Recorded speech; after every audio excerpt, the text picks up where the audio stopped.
Hello everyone. मेरा नाम रामेश्वर है।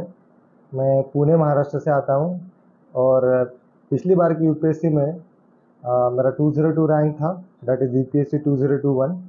और मेरा IAS as a service allocate हुई मुझे, और अभी फ़िलहाल मैं यूपी में ट्रेनिंग कर रहा हूँ। सो मेरा यूपी कैडर है। तो बेसिकली हम ट्रैक टू यूपीएससी के माध्यम से हम यहाँ पे क्या क्या चीज़ें यूपीएससी के लिए ज़रूरी है, जैसे थोड़ा बहुत प्रीलिम्स के बारे में जानेंगे। प्रीलिम्स में अगर हम देखें, इस बार का जो पेपर था वो बहुत ही ज़्यादा डिफ़िकल्ट था। उस पेपर को किस तरीके से हमें अटेम्प्ट करना है, आगे की राह हमारी क्या होनी चाहिए, हमारी स्ट्रैटेजी क्या होनी चाहिए। अभी कुछ बच्चे 1 डेढ़ महीने में मेंस के लिए भी अपीयर होंगे, उनके लिए मेरी कुछ सलाह होंगी।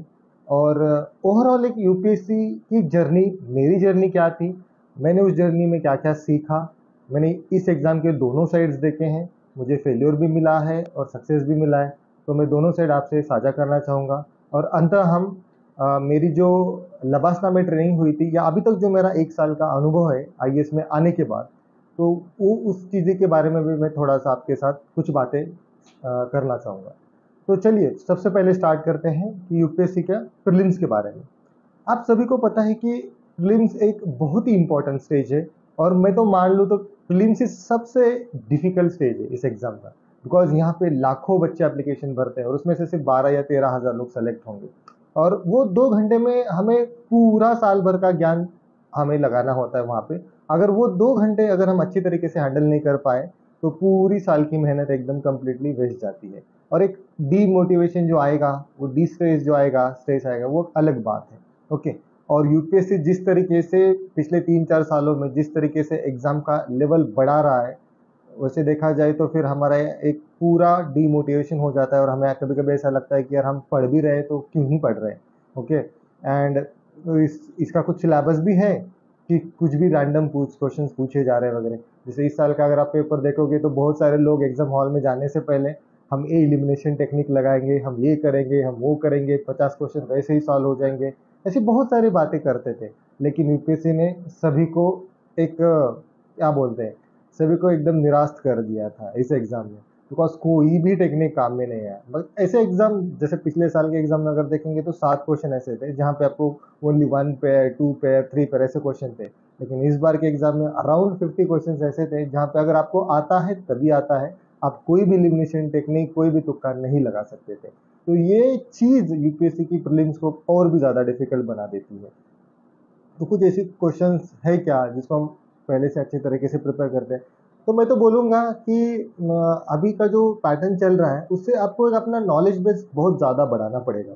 नो डाउट यूपीएससी को जानना भी बहुत ज़रूरी है। यूपीएससी का सिलेबस देखिए आप, यूपीएससी के प्रीवियस जो क्वेश्चंस होते हैं उनको भी एनालाइज़ कीजिए। बहुत सारी स्ट्रैटेजीज़ होंगी यूट्यूब पे अवेलेबल, लेकिन आपको अपना नॉलेज बेस बढ़ाने के अलावा मुझे तो नहीं लगता कि अभी कोई दूसरा चारा बचा है। ओके। तो ये चीज़ आप मान लो, because elimination is not going to work. Then second चीज़ जो है वो सीसैट की। सीसैट का भी लेवल बहुत ज़्यादा मात्रा में बढ़ा है, बहुत मतलब उसमें एक लीपफ्रॉग जंप हम जो बोलते हैं ना, कि बहुत तवज्जो से वो कठिनाई का लेवल जो है वो अधिक ज़्यादा बढ़ाया गया है। जैसे कुछ मेरे ही दोस्त थे जो ऑलरेडी सर्विस में थे, they are into IPS, IRS, but they are not able to clear, मतलब उनका क्लियर नहीं हो पाया सीसैट। वो उन्होंने, एक तो बात है कि बहुत हम हल्के में भी लेते हैं सीसैट को, कि क्या यार 67 मार्क्स तो लाना है, ऐसे भी लाएँगे हम।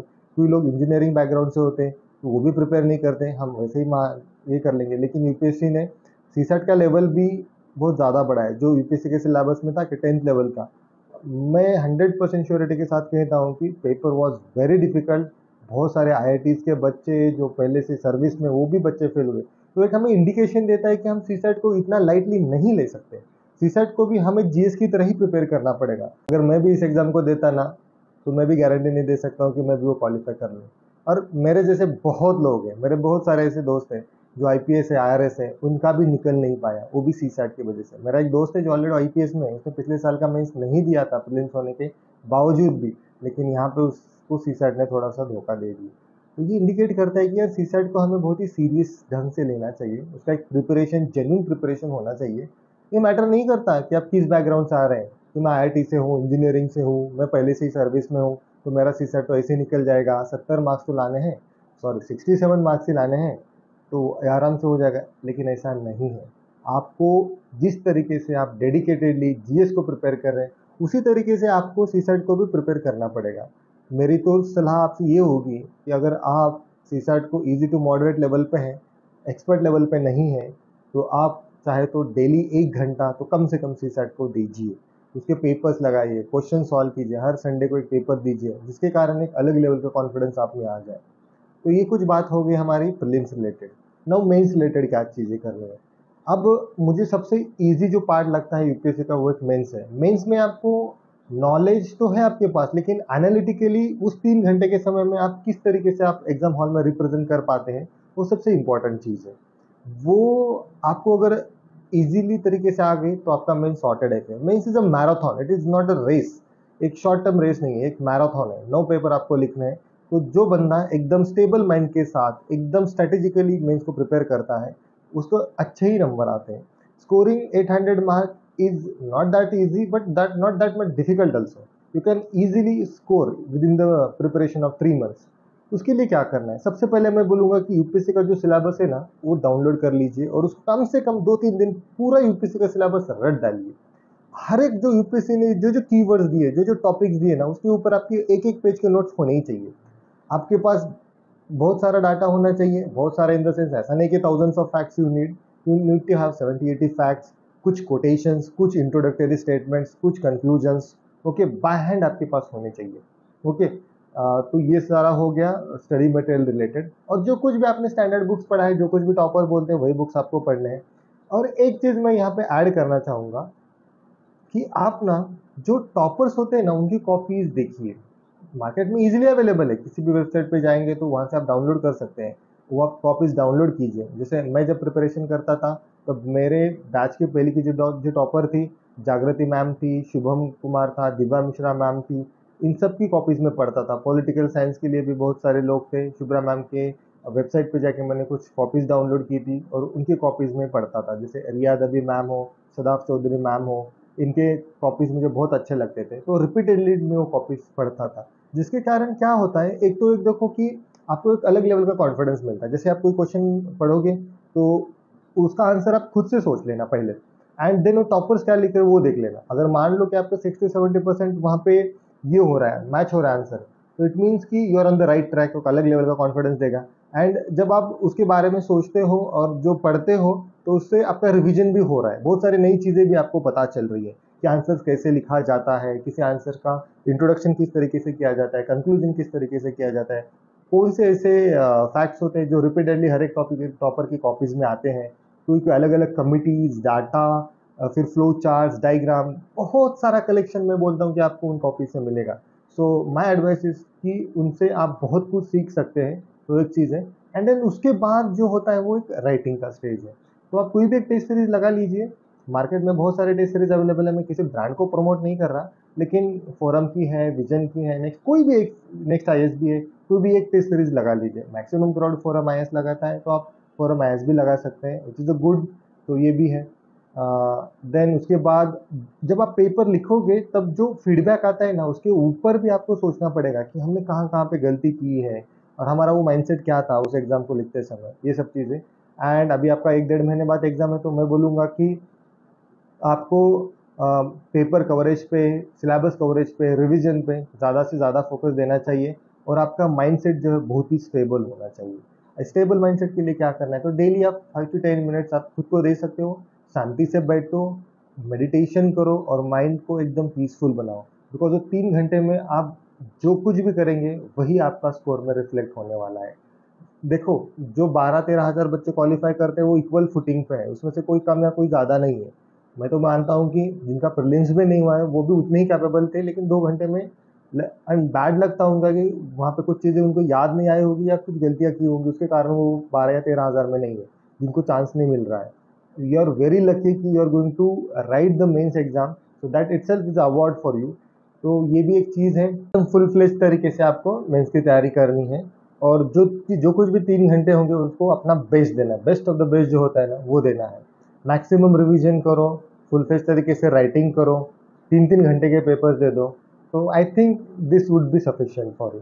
और जीएस के जो कुछ भी आप पेपर दोगे ना, तो 2-2 पेपर भी आपने अगर लगा लिए तो बहुत बड़ी बात है। तो जीएस के 2 पेपर, जीएस 2 के 2 पेपर्स, इस तरीके से फिर ऑप्शनल के भी 2-2 पेपर्स दे दो, एक अच्छा खासा एक कमांड हो जाएगा आपका राइटिंग का। देन इंटरव्यू के बारे में कभी हम और दिन बात करेंगे। वो भी एक बड़ा अपने आप में एक वीडियो है, उसके बारे में भी हम ट्रैक 2 यूपीएससी के साथ हम अपना कुछ अनुभव साझा ज़रूर करेंगे। अब मेरी जर्नी में आपसे कुछ बताना चाहूँगा।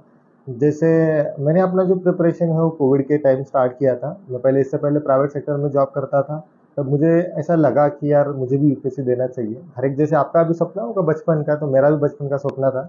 लेकिन टू बी वेरी फ्रैंक, मुझे अभी कभी ऐसा लगा नहीं कि कॉलेज डेज में कि मैं यूपीएससी कर सकता हूँ। मुझे डर लगता था कि यार यूपीएससी अपने आप में एक बहुत बड़ी चीज़ है और मैं नहीं क्लियर कर पाऊंगा। लेकिन जब मेरे दोस्त लोग इसमें थे तो उनका नहीं हो रहा था। लेकिन एक बार ऐसा हुआ कि मेरा एक दोस्त था जो साथ में पढ़ता था, योगेश जी हैं, अभी आईएएस में ही हो वेस्ट बंगाल में। तो उनका हो गया। देन मुझे एक अलग लेवल का कॉन्फिडेंस आया कि यार मेरे साथ जो बंदा पढ़ रहा है और जो मेरे मेरे जैसे ही बैकग्राउंड से आता है, अगर वो कर सकता है तो मैं क्यों नहीं कर सकता। देन मैंने सोचा कि हम भी स्टार्ट करेंगे, तो हमने प्रिपरेशन स्टार्ट किया। कोविड के टाइम पे तो कुछ कोचिंग वगैरह तो मैंने ज्वाइन नहीं की थी। मैंने सिर्फ ऑप्शनल के लिए एक हेल्प ली थी शुभ्रा मैम से। तो वो एक प्रिपरेशन स्टार्ट हो गया। तो पहला अटेम्प्ट में कोविड का था, तो बहुत सारे एग्जाम्स पोस्टपोन्ड हो रहे, तो अच्छा खासा समय भी हमें मिला था। तो फर्स्ट अटेम्प्ट में मेरा प्रीलिम्स मेंस इंटरव्यू तक पहुंच गया था मैं। लेकिन इंटरव्यू से मेरा सिलेक्शन नहीं हुआ, मतलब मुझे 6 नंबर से मेरा लिस्ट में नाम नहीं था। तब बहुत दुख हुआ मुझे, मतलब it was my major failure. पहले मतलब इतना जी जान लगा के पढ़ रहा था, इतना सब कुछ इस एग्जाम के लिए दिया था, एंड फिर भी अगर आपका सिलेक्शन नहीं हो रहा है तो दुख तो बहुत बड़ा होता है। ओके। तो मैं हर एक चीज़ों को ब्लेम करता था कि यूपीएससी ऐसी है पर कुछ भी निकालते हैं, इसका प्रिपरेशन करने का तरीका हमसे नहीं हो पाएगा, हमें ये नहीं मिल रहा, हमें वो नहीं मिल रहा, फलाना फलाना ढिमकाना, बहुत सारे ऐसी बातें हम करते थे। और हर एक को गरियाते थे कि बोलते थे कि तुम्हारे कारण हमारा नहीं हुआ। लेकिन बाद में एक दिन हमने क्या सोचा कि 2017 के जो टॉपर है अनिदीप दुरी शेट्टी सर, उनका एक वीडियो देखा था। तो उनका भी 4 अटेम्प्ट से नहीं हो रहा था, मतलब पहले तो सेकंड अटेम्प्ट में वो आईआरएस बने थे, लेकिन 2 अटेम्प्ट में कुछ भी नहीं हो रहा था उनका। तो फिफ्थ अटेम्प्ट में उन्होंने ऑल इंडिया रैंक 1 लाई थी। तो उनका एक वीडियो था कि आप कितने देर तक दूसरों को ही ब्लेम करते रहेंगे, दूसरों पे ही डालते रहेंगे, कभी तो आपकी फेलियर की रिस्पॉन्सिबिलिटी आपको खुद को लेना पड़ेगा। जब जिस दिन आपने ये रिस्पॉन्सिबिलिटी खुद के ऊपर ली, then you have a lot of scope to improvement. Then that video hit me and मैंने फिर स्टार्ट किया प्रिपरेशन। बहुत सारा डिप्रेशन आता था। आप कोई बहुत सारे ऐसे आप भी लोग होंगे जिसपे आपका 2 अटेम्प्ट में नहीं हो रहा, किसी का 3 अटेम्प्ट में नहीं हो रहा, तो कॉन्फिडेंस लेवल हर अटेम्प्ट के साथ गिरता जाता है, गिरता जाता है। मेरे साथ भी ऐसा हुआ था। लेकिन दोस्तों, मैं आपको एक चीज़ बताना चाहूँगा कि जितना जल्दी हम उस कॉन्फिडेंस को ऊपर लेके आएँगे, जितना खुद के ऊपर भरोसा रखेंगे, उतना ही अच्छा है। बिकॉज़ यहाँ पे ऐसा नहीं है कि हम किसी को ब्लेम करेंगे तो हमारा सिलेक्शन होने वाला है। हमारी जर्नी हम खुद को ही एक स्क्रिप्ट करना है, खुद को ही लिखनी है। जितना जल्दी हम उस चक्कर से बाहर आ जाएँगे उतना अच्छा है, और कोशिश करते रहना चाहिए। तो मैंने भी स्टार्ट किया, 1 महीना मैंने उसमें वेस्ट किया था। तो सेकंड अटेम्प्ट के लिए मैंने फिर से जज़्बा जुटाया और प्रिपरेशन के लिए स्टार्ट कर दी। टॉपर्स की कॉपीज़ जितना मैंने अभी बताया, सेम चीज़ मैंने फॉलो की। टॉपर्स की बहुत सारे टॉपर्स की कॉपीज़ मैं देखता था। जैसे मैंने जागृति मैम के बारे में बताया, शुभम सर के बारे में बताया, इन सब की कॉपीज़ मैं रेफ़र करता था। दिव्या मैम की जीएस3 की कॉपीज़ थी, पीएसआर की कॉपीज़ थी। इन टॉपर से मैंने बहुत कुछ चीज़ें सीखी है। ओके। तो मेरे सक्सेस में उनका भी कंट्रीब्यूशन रहा है। देन उसके बाद अपने साथ वाले जो होते हैं उनकी भी आपको हेल्प लेना चाहिए। वो भी ऐसा नहीं होता कि जब आप प्रिपरेशन कर रहे हैं तो you are not only in the preparation, आपको पूरा घर आपकी प्रिपरेशन में होता है। जैसे मेरा भाई है, छोटा ही है, लेकिन उसने मेरी बहुत हेल्प की है। ओके। उसके जो जो कुछ भी छोटे छोटे मैसेजेस मुझे आते थे, मोटिवेशनल कोट्स आते थे, उससे मैं भी बहुत प्रभावित होता था। तो आपको जैसे चाहे जहाँ से चाहे मोटिवेशन मिलता है वो लेते ही रहना चाहिए। और एक चीज़ जो मैं आपसे बोलना चाहूँगा कि मेडिटेशन आप ज़रूर कीजिए। Meditation is the key. मतलब मेडिटेशन से क्या होता है कि आपका जो माइंडसेट जो डिस्टर्ब है, जो इधर-उधर की बातें सोचता रहता है, उसको एक एक फ़ोकस डायरेक्शन में लाता है। एक डायरेक्शन के साथ अगर जब आप बैठते हो, स्टेबल होके जब आप बैठते हो, तो आपको पढ़ने में भी इंटरेस्ट आता है, और आप जो कुछ भी पढ़ रहे हो ना, वो अच्छी तरीके से ग्रास्प भी होता है और वो आप रिफ्लेक्ट भी कर पाते हो। तो एक मेडिटेशन भी एक ऐसी चीज़ है जिसके ऊपर भी आपको दिन के कम से कम 10 या 15 मिनट आपको देने ज़रूर चाहिए। एंड एट द एंड मैं इतना ही बोलना चाहूँगा कि यूपीएससी एक एग्ज़ाम है। यूपीएससी कभी भी जीवन का अंतिम ध्येय नहीं हो सकता, एक वन ऑफ द ध्येय हो सकता है, वन ऑफ द एम हो सकता है। तो ज़रूरी नहीं है कि हर एक जो कुछ भी प्रिपेयर कर रहा है वो यूपीएससी ही कर ले और सक्सेसफुल हो जाए। बहुत सारे ऐसे लोग हैं जिन्होंने यूपीएससी करने के बाद भी आईएएस को छोड़ा है और अलग जगह पे जाके काम कर रहे हैं।